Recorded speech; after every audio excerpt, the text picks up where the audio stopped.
Et si une simple photographie de famille révélait un visage que personne n'attendait? Nous sommes en septembre 1909, dans un petit village de la Beauce, où une grand-mère veuve prépare ses deux petits-enfants pour un portrait censé rassurer leur mère partie à Paris. Mais au moment de poser devant l'appareil, un garçon de 11 ans surgit de l'ombre, un enfant que le village tout entier voulait oublier. Et ce visage de trop allait bouleverser non seulement la mémoire de cette famille, mais aussi le destin de plusieurs générations. Aujourd'hui, je vais vous raconter toute cette histoire dramatisée, inspirée de faits réels historiques. Avant de commencer, abonnez-vous à la chaîne, laissez un j'aime et dites-nous dans les commentaires de quelle ville vous regardez cette vidéo. C'est important, car chaque nouvelle personne qui rejoint cette communauté nous aide à garder vivantes des histoires qui portent des leçons de courage, de mémoire et d'humanité. Cette photographie ne devait jamais exister. Et si vous restez jusqu'à la fin, vous comprendrez pourquoi Madame Louise Martin a pleuré pendant 3 jours, après l'avoir vue pour la première fois. Car sur cette image qui semble montrer une grand-mère guidant ses petits-enfants dans les champs de la Beauce, se cache l'histoire d'un enfant qui n'avait pas le droit d'être là. Un enfant dont le visage allait changer le destin de toute une famille. Nous sommes le 14 septembre 1909. Dans moins de 20 minutes, une décision sera prise qui déterminera si un garçon de 11 ans vivra ou mourra seul. Mais pour comprendre ce moment, il faut d'abord que je vous parle de Jean Lefebvre, l'enfant que personne ne voulait voir. La première fois que Madame Louise l'aperçut, c'était derrière la boulangerie du village de Saint-Étienne-des-Champs. Il fouillait dans les restes de pain dur que Monsieur Dubois jetait aux cochons. Ses mains tremblaient, pas seulement de froid, mais de cette faim qui vous ronge les entrailles depuis des jours. Le registre parochial de l'époque mentionne un enfant abandonné arrivé au village, après l'épidémie de scarlatine, qui avait tué ses parents 4 mois plus tôt. Louise avait 63 ans. Veuve depuis 5 ans, elle élevait seule ses 2 petits-enfants, Henriette et Paul, depuis que leur père était mort dans un accident au champ l'année précédente.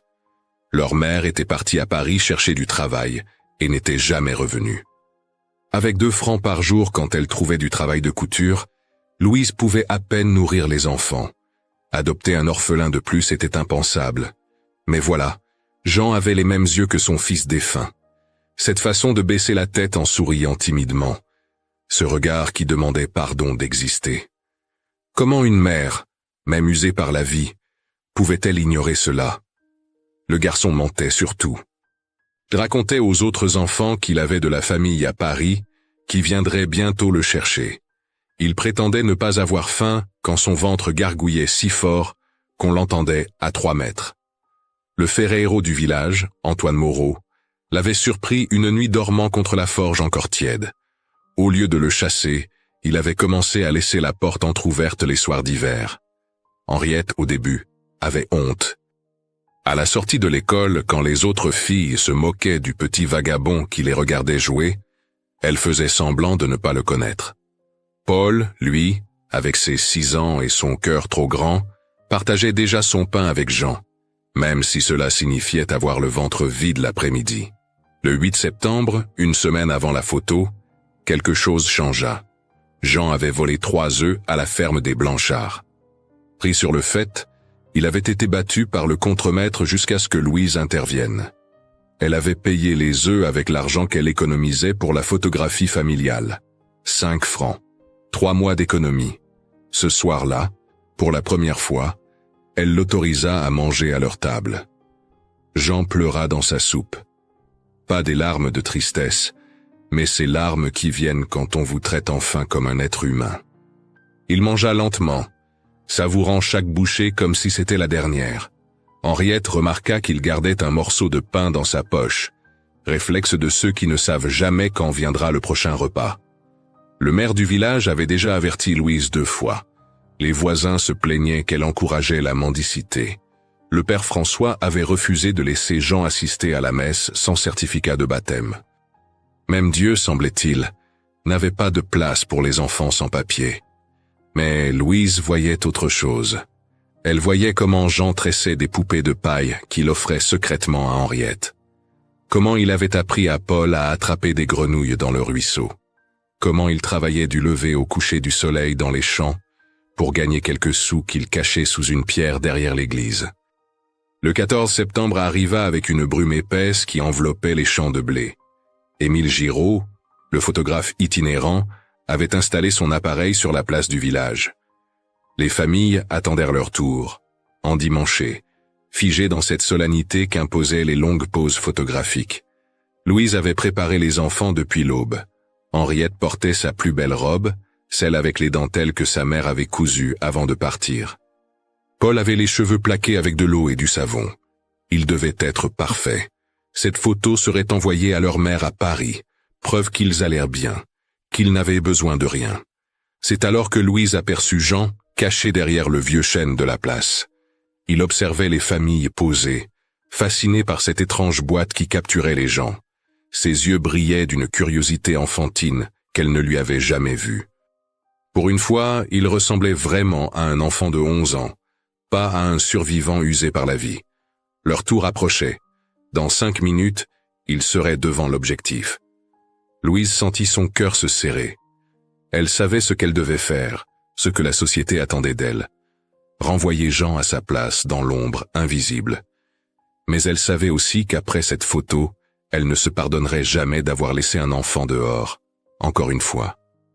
Et ce qui allait se passer dans les secondes suivantes changerait tout. Absolument tout. Pour comprendre ce qui s'est passé devant l'appareil photo ce jour-là, il faut que je vous raconte ce que personne dans le village n'osait dire tout haut. Saint-Étienne-des-Champs n'était pas seulement un village de la Beauce parmi tant d'autres. C'était un endroit où les secrets pesaient plus lourd que les sacs de blé, où chaque famille cachait ses hontes derrière les volets fermés. 6 mois plus tôt, en mars 1909, l'épidémie de scarlatine avait emporté 17 personnes. Les archives départementales confirment ces chiffres terribles. Parmi les morts, Pierre et Marie Lefebvre, les parents de Jean. Mais ce que les documents officiels ne disent pas, c'est comment le village avait brûlé leur maison par peur de la contagion, laissant leur fils de 11 ans sans rien d'autre que les vêtements qu'il portait. Jean avait assisté à tout. Caché dans le grenier à foin de la grange voisine, il avait vu les flammes dévorer non seulement sa maison, mais tous les souvenirs de son enfance. Les dessins qu'il avait faits pour sa mère. La Bible que son père lui lisait le soir. Le châle en laine que sa grand-mère avait tricoté avant de mourir. Tout était parti en fumée et avec ces objets, son droit d'exister aux yeux du village. Louise connaissait cette histoire. Elle savait aussi quelque chose que même Jean ignorait. Pierre Lefebvre n'était pas un simple journalier agricole. C'était le fils illégitime du baron de Montmorency, le plus grand propriétaire terrien de la région. Une liaison que le baron avait toujours niée, mais que tout le village murmurait. Jean avait du sang noble dans les veines, mais cela ne lui donnait aucun droit, seulement une cible dans le dos. C'est pourquoi certains villageois étaient si cruels avec lui.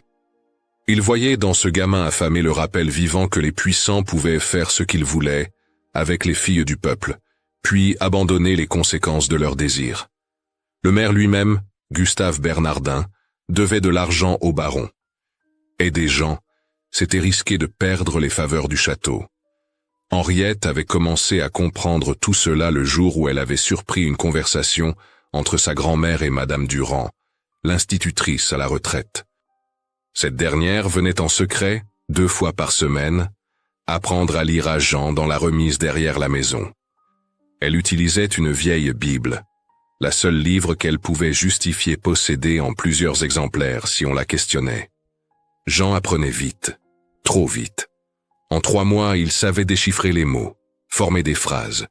Il avait cette intelligence vive de ceux qui savent que le savoir est leur seule chance de s'en sortir.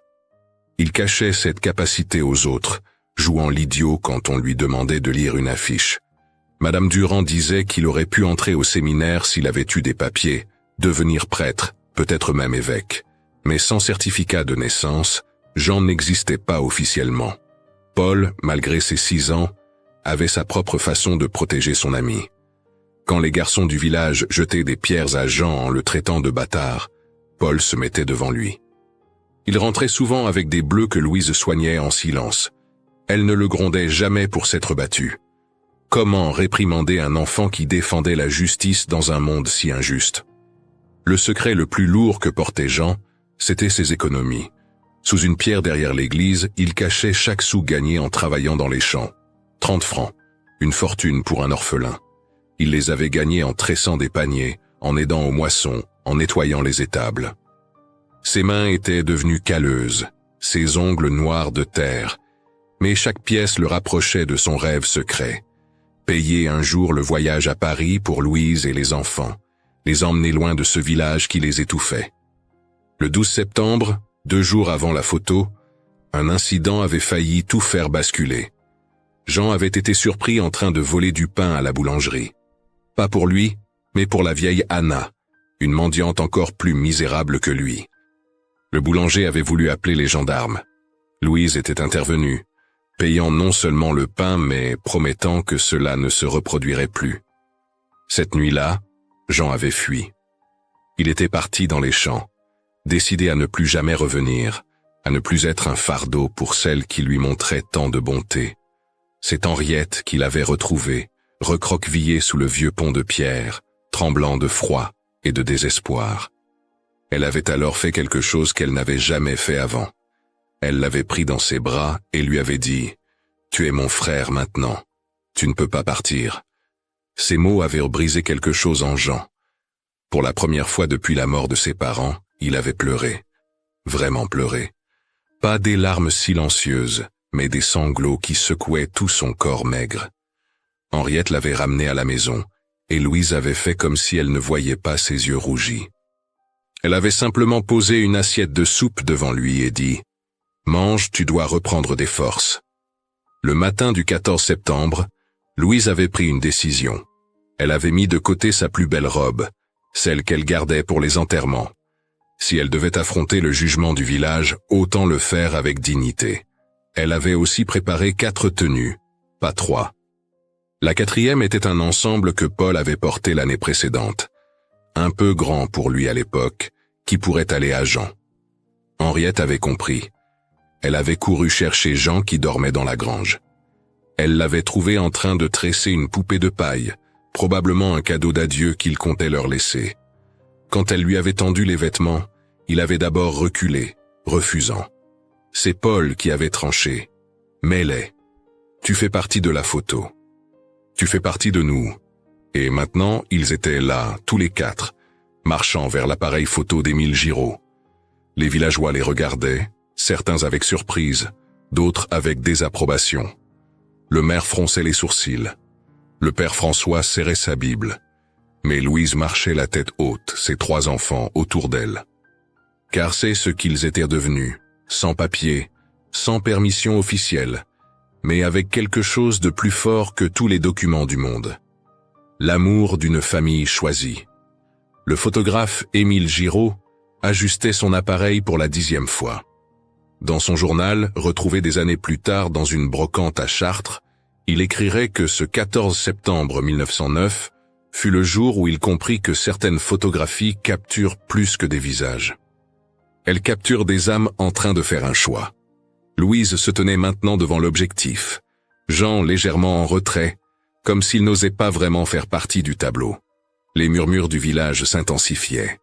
Madame Blanchard, celle dont Jean avait volé les œufs, siffla entre ses dents. Une honte. Photographier un voleur avec d'honnêtes gens. C'est à ce moment précis que le baron de Montmorency apparut sur la place. Il ne venait jamais au village le dimanche. Sa présence figea l'assemblée. Ses yeux se posèrent sur Jean, et Louise vit quelque chose passer sur son visage. De la reconnaissance, du regret. Le baron s'approcha lentement, et Louise sentit Jean trembler à côté d'elle.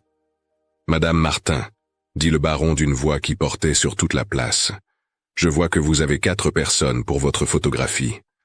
Le tarif pour 4 est différent. » Il se tourna vers Giraud.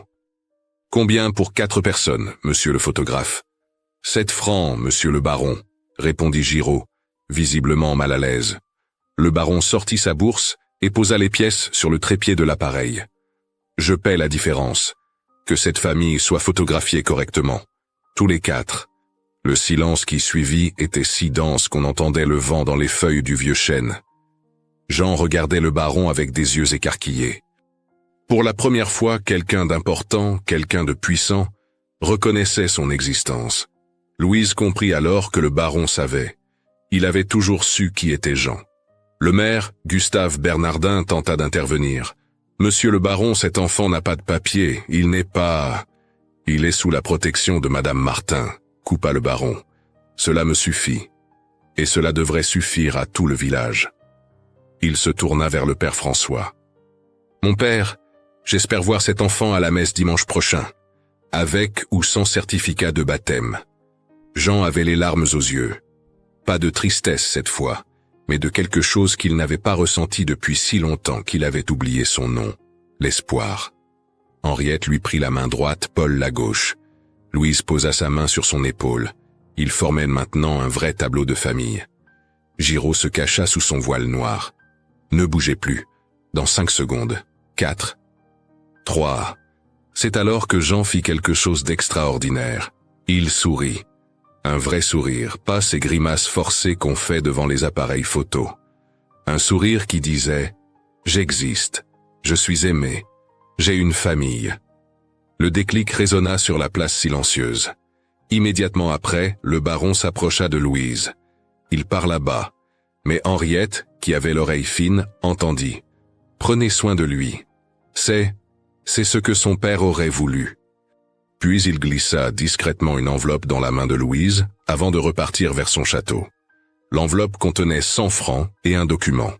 Un acte de reconnaissance posthume, signé de la main du baron, attestant que Jean Lefebvre était le petit-fils légitime de la famille de Montmorency, avec droit à une rente mensuelle de 20 francs jusqu'à sa majorité. De quoi vivre. De quoi exister officiellement. Louise faillit s'effondrer. En un instant, tout avait changé. Jean n'était plus un orphelin sans nom. Il était Jean Lefebvre de Montmorency, et même si le nom complet ne serait jamais utilisé publiquement, il avait maintenant une identité, un avenir possible. Les villageois se dispersèrent lentement, certains honteux, d'autres calculant déjà comment être dans les bonnes grâces de cet enfant qu'ils avaient méprisé. Madame Durand s'approcha avec un sourire. Je savais qu'il avait quelque chose de spécial. Je vais parler au directeur de l'école. Avec ses papiers, il pourra enfin étudier officiellement. Jean serrait l'enveloppe contre sa poitrine comme si sa vie en dépendait. Et d'une certaine manière, c'était le cas. Mais ce que personne ne savait encore, c'est que dans 3 semaines exactement, la vie allait reprendre ce qu'elle venait de donner. Le destin, parfois, aime les ironies cruelles. Ce soir-là, ils mangèrent comme des rois. Louise avait acheté de la viande, du vrai pain blanc, même un gâteau. Jean mangea lentement, savourant chaque bouchée, mais cette fois sans garder de morceaux dans sa poche. Pour la première fois de sa vie, il savait qu'il y aurait un lendemain. Paul demanda « Maintenant que Jean est vraiment notre frère, il va dormir dans notre chambre ?» Louise sourit. « Bien sûr, plus jamais dans la grange, plus jamais dehors. » Henriette avait déjà commencé à coudre un oreiller avec les chutes de tissu qu'elle gardait. Jean la regardait faire, émerveillé par ces gestes simples d'une vie normale qu'il n'avait jamais espéré avoir. Le photographe Giraud développa la photo le soir même dans sa roulotte. Quand l'image apparut dans le bain de révélateur, il resta bouche bée. Sur le négatif, Jean semblait briller d'une lumière étrange, comme si son bonheur était si intense qu'il irradiait à travers la plaque de verre. Il nota dans son journal « L'enfant fantôme est devenu l'enfant lumière ». Mais dehors, le vent se levait. Un vent froid venu du nord qui annonçait un hiver précoce. Les vieux du village hochèrent la tête en disant que ce serait un hiver rude, de ceux qui emportent les plus faibles. Louise frissonna en fermant les volets, sans savoir qu'elle venait de vivre le plus beau jour de la courte vie de Jean, car dans exactement 21 jours, la température chuterait à moins 15 degrés. Et le corps de Jean, affaibli par des mois de malnutrition, ne serait pas prêt pour ce combat contre le froid. Mais ce soir-là, personne ne pensait à l'hiver. Ils étaient juste une famille, réunis autour du feu, écoutant Jean raconter pour la première fois l'histoire de ses parents, de sa vie d'avant, libéré enfin du poids du silence. Les 3 semaines qui suivirent la photographie furent les plus heureuses de la courte vie de Jean Lefebvre. Pour la première fois, il allait à l'école officiellement. Le directeur, M. Laroche, l'avait placé avec les enfants de 8 ans pour rattraper son retard, mais Jean apprenait si vite qu'en 2 semaines, il avait rejoint la classe de Henriette. Le 20 septembre, Jean avait écrit sa première lettre. Destinée à Louise, elle disait simplement « Merci de m'avoir donné une maman ». Henriette l'avait trouvé pleurant sur ces mots, incapable de croire qu'il avait le droit de les écrire. Louise avait encadré cette lettre avec des morceaux de bois que Jean avait sculptés lui-même. Mais le 5 octobre, tout bascula. Les registres météorologiques conservés à la préfecture d'Eure-et-Loir confirment qu'une vague de froid exceptionnelle s'abattit sur la région cette année-là. La température chuta de 20 degrés en une nuit. Les récoltes gelèrent sur pied. Les puits se couvrirent de glace. Jean avait commencé à tousser le 3 octobre. Une petite toux sèche d'abord, que Louise soignait avec du miel et du thym. Mais la toux empirait. Le 6 octobre au matin, Paul courut chercher sa grand-mère. Jean ne pouvait plus se lever. Sa respiration sifflait comme le vent dans une cheminée mal ramonée. Le docteur le plus proche était à Janville, à 15 kilomètres. Avec les chemins gelés, il fallait 4 heures en charrette. Louise envoya le forgeron Antoine Moreau, celui qui avait si souvent laissé sa porte ouverte pour Jean. Mais quand le médecin arriva enfin, il secoua la tête. Pneumonie. Les poumons de l'enfant, affaiblis par des mois de privation, ne pouvaient plus lutter. « Il nous faut des médicaments de Paris », dit le docteur. « Mais même si on les avait, cet enfant a vécu sur ses dernières forces pendant trop longtemps. Son corps n'a plus de réserve. » Louise refusa d'accepter ce verdict. Elle mobilisa tout le village. Même ceux qui avaient méprisé Jean vinrent apporter ce qu'ils pouvaient. Des couvertures, du bouillon, des prières. Le baron envoya son propre médecin, mais le diagnostic fut le même. C'est alors que Jean demanda à voir le photographe. Émile Giraud était encore au village, retardé par le mauvais temps. Il apporta la photographie, fraîchement montée sur carton. Jean la regarda longuement, traçant du doigt les visages de sa nouvelle famille. « Regardez », murmura-t-il, « j'ai l'air heureux. J'ai l'air d'appartenir à quelque part. » Henriette sanglotait. Paul tenait la main de Jean si fort que ses jointures étaient blanches. Louise caressait les cheveux du garçon, ses cheveux qu'elle avait coiffés avec tant de soin pour la photo. Le 7 octobre au soir, Jean sembla aller mieux. Il mangea un peu de soupe, sourit même. Il demanda à Louise de lui raconter encore l'histoire de son fils, le père de Henriette et Paul. Il voulait tout savoir sur l'homme dont il avait, paraît-il, les mêmes yeux. Puis il sortit de sous son oreiller une petite bourse en cuir. Ses économies, 30 francs, plus les 20 francs de la première mensualité du baron, 50 francs en tout. Pour Henriette et Paul, dit-il. Pour l'école. Pour qu'ils apprennent tout ce que je n'aurai pas le temps d'apprendre. Louise voulut refuser, mais Jean insista avec une maturité qui n'appartenait pas à un enfant de 11 ans. « S'il vous plaît, laissez-moi leur donner quelque chose. Laissez-moi faire partie de leur avenir, même si je ne serai pas là pour le voir. » Cette nuit-là, ils restèrent tous autour de son lit. Jean demanda qu'on ouvre les volets pour voir les étoiles.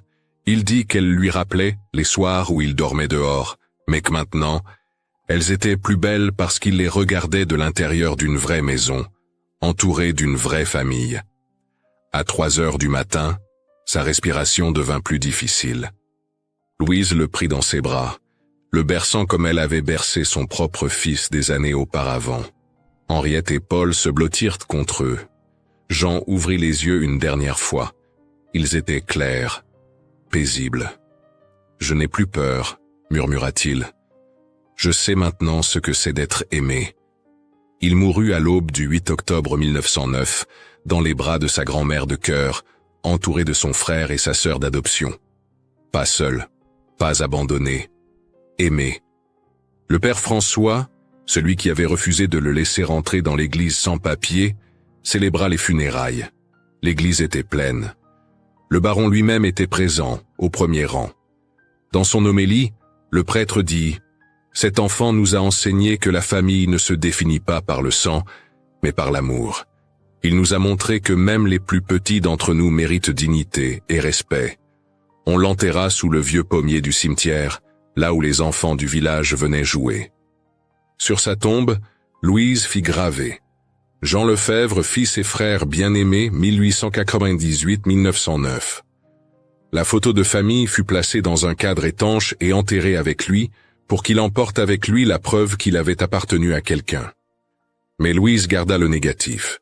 Et c'est ce négatif qui allait changer des vies, des décennies plus tard. Car le sacrifice de Jean ne fut pas vain.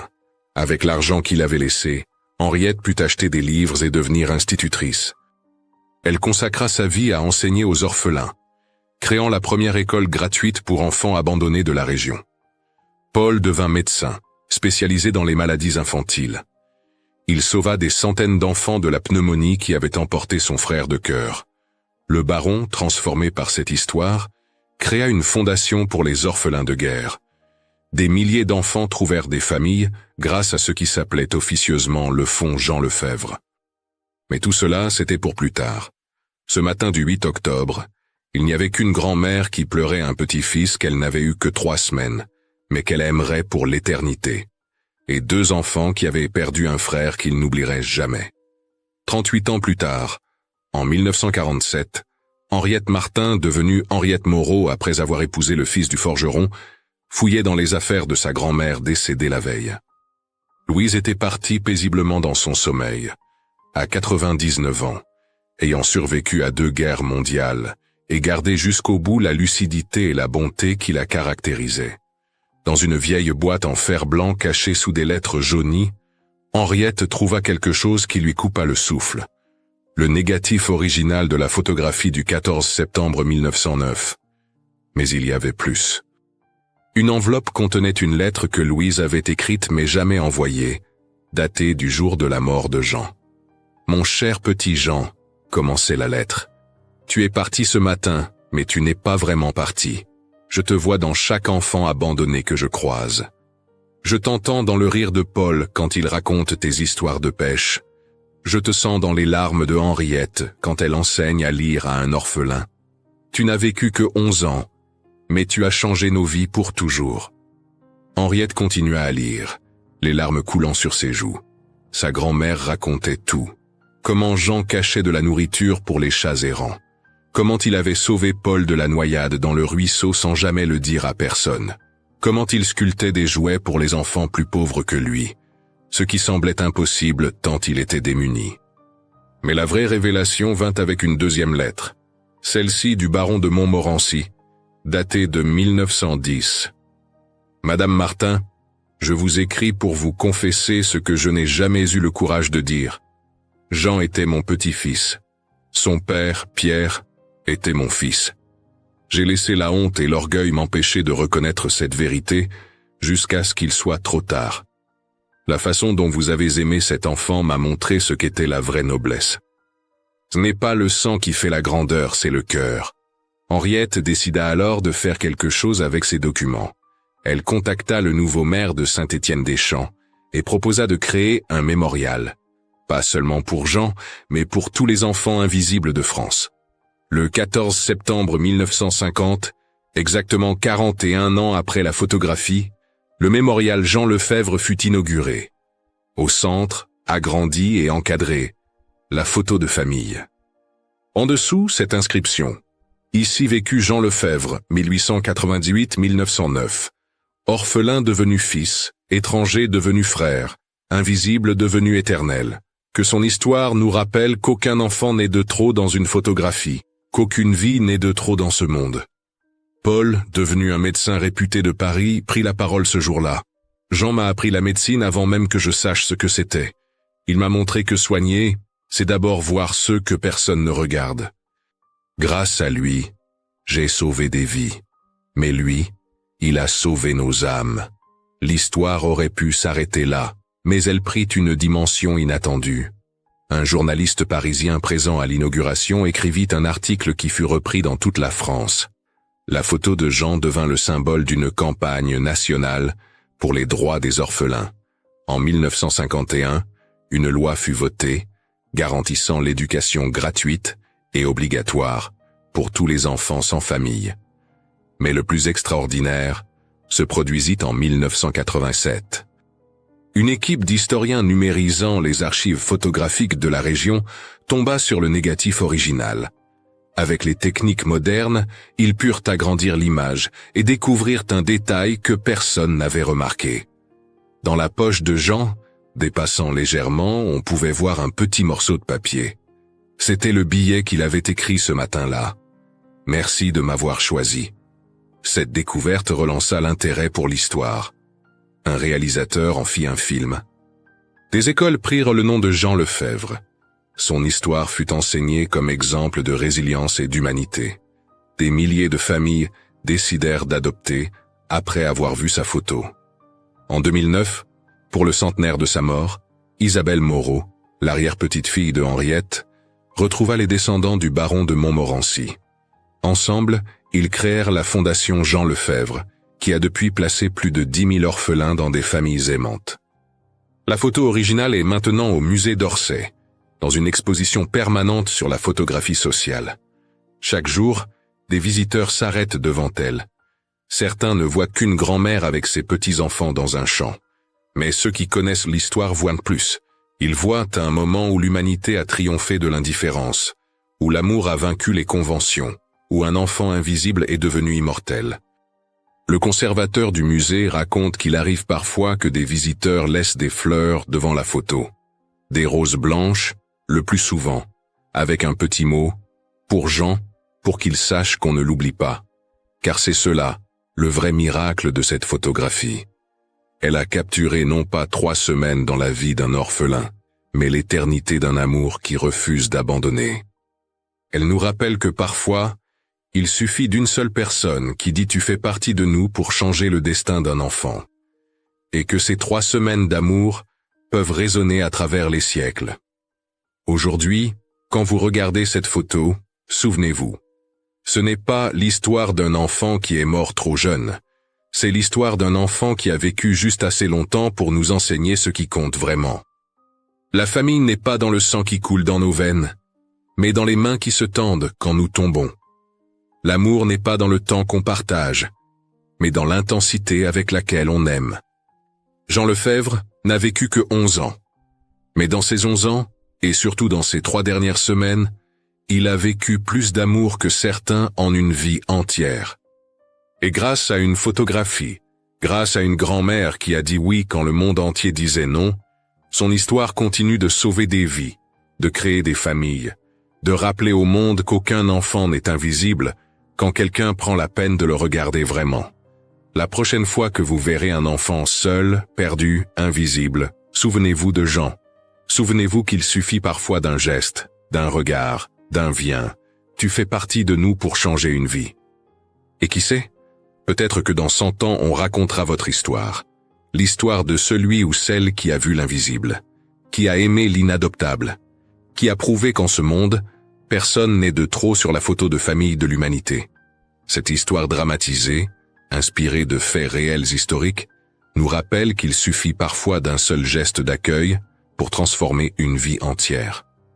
Jean n'a vécu que 11 ans, mais son sourire sur une photographie continue de traverser le temps comme un témoignage de dignité et d'amour. Nous apprenons ici que la famille n'est pas seulement une question de sang, mais avant tout de cœur. Et vous, qu'auriez-vous fait à la place de Madame Louise? Avez-vous déjà connu dans votre famille ou dans votre village un enfant invisible qu'on ne voulait pas voir? Comment auriez-vous réagi face au regard du village, face au poids des traditions? Si vous êtes resté jusqu'au bout de ce récit, écrivez le mot « espoir » dans les commentaires. Dites-nous aussi de quelle ville vous nous regardez. Et osez, si vous le souhaitez, partager une histoire ancienne de vos grands-parents ou arrière-grands-parents. Peut-être pourra-t-elle inspirer de futurs épisodes pour cette chaîne. Merci de nous accompagner dans ce voyage de mémoire. N'oubliez pas de vous abonner à la chaîne, d'aimer cette vidéo, d'activer la cloche et de partager ce récit autour de vous. Enfin, cliquez sur le carton de fin pour découvrir d'autres histoires tout aussi bouleversantes.